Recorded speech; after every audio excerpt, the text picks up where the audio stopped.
حبايبي الغاليين، جايه لكم النهارده وجايبه لكم قصه جامده بقلم الكاتبتين الجامدين جدا أنوش احمد وبشرى شريف. يلا بينا نشوف القصه حكايتها ايه. في عريس جاي بعد بكره وعاوزين نروق الشقه يا بيسان، قومي يلا. عريس لمين يا ماما؟ ليه يا حبيبتي؟ ليا. ايوه بقى يا لوكا، لسه بيتقدم لك عرسان. هضربك يا بت، اكيد ليكي طبعا. ليه انا؟ ليه وانا مالي؟ يمكن عشان عندك 21 سنة وفي آخر سنة في الكلية ولسه ما اتخطبتيش مثلا، يبقى لازم يتقدم لك عرسان. يا ماما يا حبيبتي أنا مش عاوزة أتجوز. وده ليه بقى؟ إن شاء الله كده هتقعدي معاه ورجلك فوق رقبتك. عمر يا عمر! خرج أخوها عمر من الأوضة وقال: في ايه؟ ماما عاوزة تجوزني بالغصب. تاني يا ماما؟ تاني وتالت ورابع، ما هو انا مش ههدى غير لما توافق على عريس او تقولي مش عاوزة تتجوز. ليه؟ عشان متعقدة، مش حابة الرجالة، مش عاوزة عاشرهم. طب راعي اللي واقف ده حتى طيب. ده بسببك اصلا. ابتسم وقرب حضنها. صوابعك مش زي بعضيها. كل اللي بيجوا زي بعض. لا ده مختلف، كل مرة بتقولي كده. طب يا قلب امك المرة دي بس ما تحرجناش مع الناس. والله ابدا. شوفي بقى هتقولي لهم ايه؟ قولي لهم العروسه ماتت، هربت، اي حاجه، بس مش كل مره هتنزل واقعد. يا بنت الجزمه! يا ماما بطلي تضغطي عليها بقى، هي لما نصيبها يجي هتلاقي كل حاجه متيسره. ووافقت على طول. ماشي يا ابني. دخل عمر عند بيسان وقال لها: البسي يلا. ليه؟ مش كنتي عاوزه تخرجي؟ هخرجك. بجد؟ بجد. انت احلى اخ في العالم. وانتي احلى اخت. يلا بقى علشان مرجعش في قراري. فريرة. لبست هدومها وخرجت وقالت له: انا جاهزة. يلا بينا. على فين العزم انت وهي؟ هنخرج يا ماما. ايوه يا اخويا، دلع فيها دلع. ادلعها ما دلعهاش ليه؟ ما هي اختي وحبيبتي. امشي ياض انت وهي من هنا، امشي فرستوني. خرجوا وبيسان قالت: امك دي بتحبنا قوي. قوي قوي. هنروح فين بقى؟ هي الساعة كام دلوقتي؟ 8 الصبح. في مكان فاتح قريب، في بيسين وزحاليق وعامل كل كابلز مكان لوحدهم، يا اخواتي يا متجوزين. هنروح دلوقتي ونبدأ البيسين عشان بيتقفل على المغرب، وبيفتحوا حاجات تانية. انت احلى اخ في الدنيا. وانتي احلى اخت في الدنيا. يلا يا أزعة قدامي. مقبولة منك عشان هتخرجني بس. ماشي يا ستي. نزلوا وبعد وقت وصلوا المكان ودخلوا. وبالليل عمر قال: يلا بقى يا بيسان. خلينا شوية بقى. يلا يا بنتي عندي شغل بكرة. دي لسه الساعة 8. معلش هبقى اجيبك يوم الاجازة. يلا بقى. حاضر. خرجوا وبيسان قالت: ممكن نعمل شوبينج بسرعة؟ عارف انك ناوية تخلينا اتأخر بكرة على شغلي. لا والله هنعمل شوبينج بسرعة ونروح على 10:30 نكون في البيت. ده بجد؟ والله. طب يلا اما نشوف. دخلوا مول وبدأوا يلفوا ويشتروا حاجات ليها. وقفت قدام محل وبصت عليه. قريب هتلبسيه ان شاء الله. شكله حلو قوي. مش عارفة ماما رافضة ليه اني البسه. بتقول ان النقاب هيكبرك. هو يعني هلبس اسود؟ ما انا هلبس الوان. هنبقى مرة تانية نحاول معاها. طب يلا. يلا. خرجوا من المول ووصلوا البيت. بصت بيسان في الساعة وقالت: الساعة 10:15. شفت؟ روحت بدري عن الميعاد كمان. شاطرة. يلا ادخلي نامي عشان انا كمان هنام. قال: هي ماما فين؟ تعالي نشوفها في الأوضة بتاعتها. دخلوا أوضتها وقالت بيسان: شفتي يا ماما عمر جاب ليا ايه وجاب لك ايه؟ ربنا ما يحرمكم من بعض ابدا يا حبايبي. يلا انا هروح انام. وانا كمان هروح انام. ماشي يا ولادي. خرجت بيسان ودخلت تنام. وتاني يوم ملك قالت: يا بت قومي يا بت، يلا يخرب بيتك، انتي نايمة ولا المقتولة؟ كل ده نوم يا غيبوبة؟ احنا العصر يا بت. اما لو ما كنتيش نايمة 11 كنت صحيتي كام؟ في يا ست الكل، النهارده اجازة، عاوزة مني ايه؟ قومي يا اختي عندنا حملة نظافة. اتنفضت بيسان من نومها وحطت ايديها في وسطها.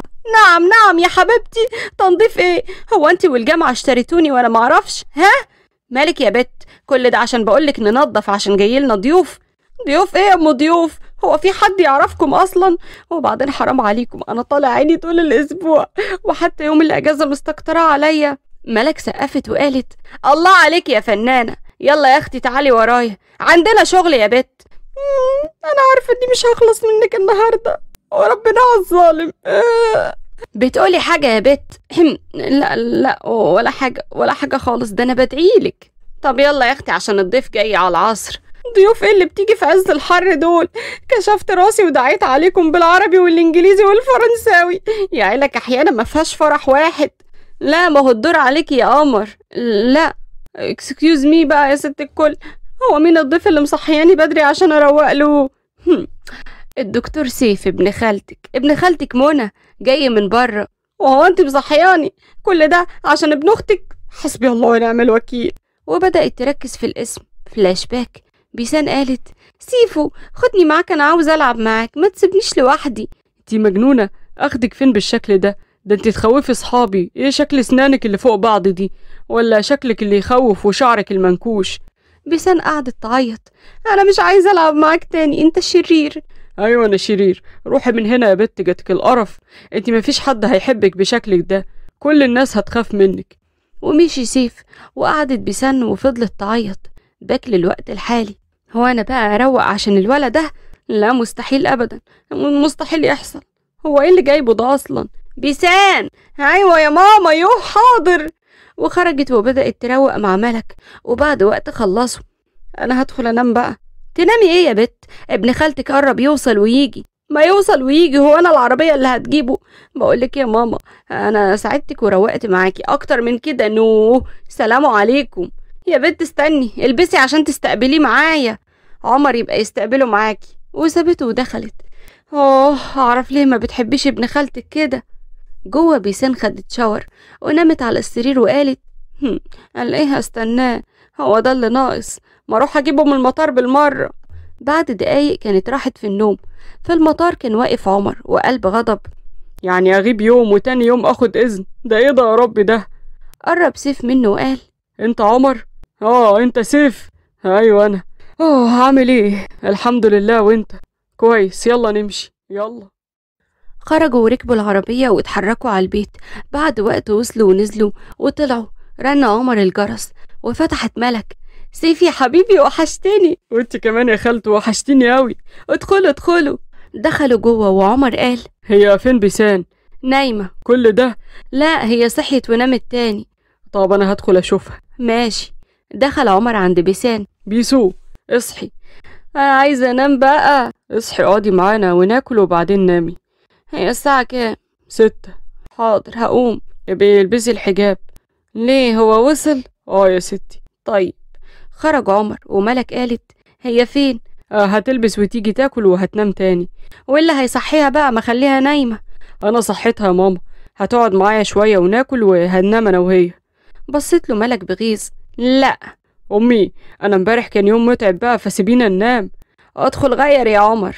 طيب داخل. ملك قالت بإحراج عامل ايه يا حبيبي؟ الحمد لله. بعد وقت خرج عمر وقال يلا يا ماما حضري الاكل بقى. طب تعالى اقعد مع سيف. طيب. وقرب قعد وملك دخلت تغرف الاكل. هقوم اشوف بيسان. ماشي تمام. قام وكان ماشي، لكن خرجت بيسان وقالت عمر. ايه؟ عاوز انزل. ليه بقى؟ بصت لسيف وقالت اهلا عامل ايه؟ الحمد لله. انتي عامله ايه؟ كويسه. وبصت لعمر. الطقم بتاع امبارح طلع ضيق، وكمان عاوزه اجيب سكين كير ومرطب عشان خلاص قربوا يخلصوا. خلاص نخلص اكل وهلبس وننزل. لا انت تعبان، هروح بسرعه انا واجي. ماشي؟ لا يا حبيبتي انا هاجي معاكي. اوكي. هدخل بقى اساعد ماما. طيب. قعد عمر ودخلت بيسان. هي دي بيسان؟ هي اتغيرت قوي. وحلوت. ايه حلوت دي؟ وبعدين اختي طول عمرها حلوه اساسا، في ايه؟ سيف فهم ضيقه منه وقال انا ما اقصدش يا عمر. بص انا عارف ان انا وصغير كنت وحش، بس كنا عيال. دلوقتي احنا كبرنا، ومش عاوز تكون واخد عني فكرة اني سيف بتاع زمان الصغير. تمام. مد سيف ايده وقال نكون صحاب. بص عمر على ايده شوية وبعدها حط ايده في ايده وقال نكون صحاب. ابتسم سيف. خرجت بيسان الاكل. يلا يا عموري الاكل جاهز. يلا يا سيف. وقاموا وقعدوا كلهم على السفرة. وبعد ما خلصوا الاكل عمر قال احنا نازلين يا ماما. طب خدوا سيف معاكم. طيب يلا يا سيف. تمام يلا. نزلوا وراحوا المول. وبعد وقت كانوا بيتمشوا وقفت بيسان قدام نفس المحل. عمر قال لها يا بنتي بقى مش كل يوم هتقفي قدامه كده. يلا يا حبيبتي. بص النقاب الجديد ده شكله تحفة. يلا بقى. يلا. خرجوا من المول وروحوا. بعد أسبوعين كانت قاعدة بيسان وعمر وسيف. جت ملك وقالت: بت يا بيسو، جهزي نفسك النهاردة بالليل. خير يا لوكا، طالما قلتي كده يبقى في حوار عريس صح؟ اعترفي. حبيبتي اللي بتفهمني بسرعة، هو كده يا عين أمك. مش مرتاحالك يا ملك. هو أنا مش قلتلك آخر مرة مش هقابل حد تاني؟ ما ده مش حد. ليه؟ هو مين العريس؟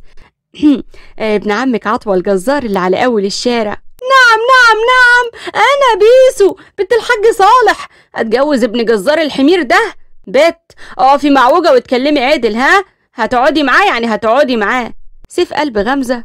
البسي عشان خارجين. بيسان بصيت له بغيظ. عيل لزج ورخم وسمج، مش طايقاك. لا يا اختي، انا اللي هموت نفسي عليكي. تصدقي انت لو اتجوزتي وخلصنا منك هوزع 200 عجل على الغلابة. يلا يا بومة من هنا. اتكلم يا عمر. اقعدي معاه، ولو مش عاوزة اكيد مش هنغصبك. مش عاوزاه يا بت الجاتوه. إذا كان كده ماشي. بصت لسيف بغيظ ودخلت أوضتها وجهزت نفسها. بعد وقت دخلت عليها أمها وقالت: يلا يا بنتي العريس وصل. طلعت بيسان ومعاها صينية العصير، وهي باصة في الأرض. عينيها جت على الشبشب المعفن اللي كان لابسه، وكانت هتموت من القرف اللي كان على رجله. ما فقتش غير على صوت أمها وهي بتقول: هنسيبهم لوحدهم بقى. يا قمر، مش ناوية تحني ولا ايه؟ ايه اللي انت بتقوله ده؟ مالك بس يا أبلة، ده أنا هدلعك آخر دلع. ده أنا عندي شقة 3 مطارح بمنافعهم، وهجيبلك اللي انتي عايزاه، بس تحني يا جن. بقول لك ايه، شايف الباب ده؟ شايفه. عاوزاني اعملك زيه ولا ايه؟ لا يا حلة امك، هتطلع منه على رجلك ولا خليك تتشال على نقالة؟ في ايه بس يا أبلة، ده أنا هأكلك الشهد. على رأي المثل، قلطف يا لطيف من المعفن لما يبقى نضيف. غريت جاتك القرف. ولسه هيتكلم لقاها قلعت الجزمة اللي في رجليها، وهي لسه هتديله بيها على قفاه، لكن في ثانية كان فص ملح وداب. بقى هو ده اللي عايزة بنتك تتجوزه يا ملك؟ حقك عليا يا قلب امك، والله ما كنت اعرف انه كده. يا شيخة ما كنتيش بتشوفيه؟ بقاله سنة مختفي، قلت اكيد نضف وبقى بيه واتعدل كده. هقولها تاني، قلطف يا لطيف من المعفن لما يبقى نضيف. طيب خلاص، مفيش عرسان تاني يا ماما، ماشي؟ وهنرجع للاتفاق الاول. طيب خلاص اهدي. طب ده كان لايق عليك يا قوي. بس يا انت بعيد عني. وسابتهم ودخلت اوضتها. عمر قال: عريس يقرف. خلاص بقى يا عمر، انا غلطت. انا هدخل انام يا جماعة. ماشي يا حبيبي، وانا كمان. يلا كلنا ننام، احنا صاحيين من بدري اصلا. تاني يوم في الكلية عند بيسان، كانت واقفة مع اصحابها البنات. يا حلوة منك ليها، هنعمل ايه؟ هتحضروا المحاضرة ولا فاكس؟ لا فاكس طبعا، انا جعانة قوي اصلا. سارة حبيبتي، انت دايما همك على كرشك اصلا. اكل ايه وكلام فاضي ايه؟ تعالوا نتمشى شوية. اسكتي يا مريم يا حبيبتي، تصدقوا انتوا عيال فاضية، انا هروح احضر المحاضرة. البنات في صوت واحد: استني يا بنت تاخدينا معاكي. وهي ماشية كان في شاب واقف فوق وما خدش باله ان في لوح وراه، فمرة واحدة خبط فيه، فهوب اللوح ده نزل على راس بيسان واغمى عليها. الطلاب كلهم اتجمعوا، ومريم وسارة صرخوا: احنا لازم ناخدها على المستشفى بسرعة. طب يلا بسرعة، هناخدها في عربيتي. خدوها وطلعوا على المستشفى. وبعد وقت فائت مريم قالت: حبيبتي طمنيني عليك، انت بخير؟ الحمد لله على السلامة يا قلبي. الله يسلمكم. هو ايه اللي حصل؟ انا فاكر ده اخر حاجة، لوح كده وقع عليا، ومش فاكرة حاجة بعد كده. اتكلم الشاب وحكى لها اللي حصل. انا اسف، دي كانت غلطتي. حصل خير، انا الحمد لله بخير. بعد شوية دخل الدكتور، واول ما شافته بيسان اتصدمت. سيف قال لها: طمنيني عليكي، بخير دلوقتي ولا محتاجة مسكن؟ بيسان وهي لسه تحت تأثير الصدمة: لا انا الحمد لله بخير. تمام، تقدري تستني لحد ما تخلصي المحلول اللي في ايدك وبعد كده تمشي. الحمد لله على سلامتك. خرج وسابها وهي لسه تحت تأثير الصدمة. ايه المتخلف ده؟ هو في حاجة ولا ايه؟ لا مفيش. طب يلا، المحلول خلص، يلا نمشي. خرجوا، وكانت سارة ومريم مسندينها. قرب سيف منها وقال: هتمشي مع مين؟ وانت مالك؟ بصلها سيف بغضب فاتكلمت: زميلي هيوصلني. ادخلي تاني، انت تعبانة، انا قربت اخلص وهنروح سوا. لا شكرا، انا هروح لوحدي. بيسان اسمعي الكلام. انت مين عشان انت تكلمها كده؟ ابن خالتها. وايه يعني؟ مش هكرر كلامي. ومشي وسابهم. بيسان قالت: بارد. يلا يا بنتي. ودخلوا فعلا الأوضة. وبعد وقت سيف خلص شغله وخد بيسان وروح. وتاني يوم نزل سيف من البيت بعد ما جهز حاله عشان يروح الشغل، وقال لبيسان ما تروحش الكلية وترتاح النهاردة. وكان لسه هيركب العربية لقى اتدلق عليه جردل المية باردة معتبر. بص بسرعة فوق، شاف بيسان وهي بتدخل تجري بسرعة. طب والله لو اوريك يا بيسان الكلب. فوق بيسان دخلت تستخبى. يا مرارك يا بيسان، ده طلع لي. طلع سيف يدور عليها. في ايه يا ابني؟ مين اللي عمل فيك كده؟ هو في غيرها يا خالتي؟ بيسان الكلب بنتك. بيسان من ورا باب الأوضة بتاعتها. والله ما هسيبك يا بيسان. قرب سيف وفتح الباب، زقها ودخل. اهدى بس يا باشا، الله بلاش اهزر معاك يعني. وتهزري معايا بتاعيه انت؟ ها اهدى بس اقول لك حاجة. ارغي ايه؟ كلبس بجنيه، شيبسي وبانيه، كرسي وانتريه. يا شيخة منك لله، روحي يا شيخة روحي، انا مش عارف اخلص من لسانك الطويل ده. ودخل خد شاور وغير هدومه وجهز نفسه وراح الشغل. بعد شهرين كان سيف أجر الشقة اللي في الوش. راحت بيسان وخبطت عليه. حفلة التخرج بتاعتي بعد بكرة، ابقى تعالى. وكانت هتمشي. يا بيسان. نعم. انا اسف. على ايه؟ على زمان. انا دلوقتي اتغيرت، والله العظيم اتغيرت، كنت تافه بقى. خلاص حصل خير وانا خدت حقي. تمام. وفي حفلة التخرج لا رقص ولا اي حاجة تحصل، ها؟ الحاجات اللي بنشوفها على النت دي ما تحصلش. امال هركب الترند ازاي؟ ها بيسان. برخم عليك، ما انا مستحيل اعمل حاجة كده. ايوه كده، ولو على الترند انا هخليكي تركبيه ما تقلقيش. ازاي؟ ها يومها بقولك، ها ادخلي شقتك. مشيت بيسان. وبعد يومين في حفلة التخرج طلعت بيسان تتكرم. وبعد التكريم لفت علشان تنزل، لقت سيف قاعد على ركبته. تتجوزيني؟ بيسان ابتسمت له بفرحة. بصت على عمر وملك اللي قربوا منهم. تتجوزيني؟ بيسان هزت راسها بفرحة. وسيف قال لبسها الخاتم يا عمر، ولما نكتب الكتاب انا هلبسك الخاتم تاني. عمر لبسها الخاتم وحضنها. ألف ألف مبروك يا بنت قلبي. الله يبارك فيك. ملك بدموع قالت شفتك متخرجة وعروسة في يوم واحد، مبروك يا قلبي. الله يبارك فيك يا ماما. سيف مد ايده بكيس وقال دي هديتك. خدت بيسان الهدية وفتحتها وقالت بفرحة واو النقاب. النهاردة حبيت افرحك قوي. شكرا قوي يا سيف، شكرا قوي بجد. سيف ابتسم وقال لها انا بحبك وبحبك قوي كمان. وانا كمان. ولحد هنا خلصت قصتنا. يا رب تكون عجبتكم وكملتوها للآخر. ما تنسوش بقى تعملوا لايك للفيديو، تشتركوا في القناة وتفعلوا الجرس على إشعارات الكل علشان يوصلكم كل جديد.